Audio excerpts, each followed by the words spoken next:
বাংলাদেশের সঙ্গে অংশীদারিত্ব আরও শক্তিশালী করার জন্য কাজ করতে প্রস্তুত বলে জানিয়েছেন চীন। বাংলাদেশের সাধারণ নির্বাচনের ফলাফল নিয়ে এক প্রতিক্রিয়ায় চীনের পররাষ্ট্র মন্ত্রণালয়ের মুখপাত্র একথা বলেন।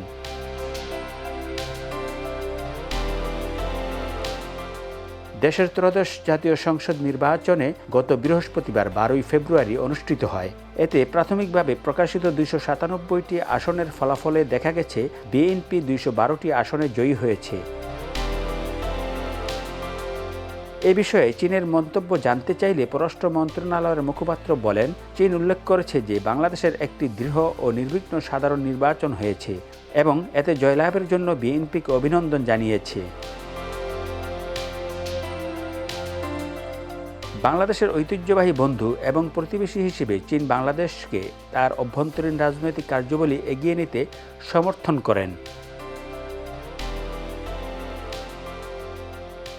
সেই সঙ্গে বলেন, চীন সময়ের পরীক্ষায় সম্মানিত বন্ধুকে এগিয়ে নিতে উচ্চমানের বেল্ট অ্যান্ড রোড সহযোগিতা সহ বিভিন্ন ক্ষেত্রে ব্যবহারিক সহযোগিতা গভীরতর করতে এবং চীন বাংলাদেশ সমন্বিত কৌশলগত সহযোগিতামূলক অংশীদারিত্বকে আরও শক্তিশালী করতে বাংলাদেশের সঙ্গে কাজ করতে প্রস্তুত।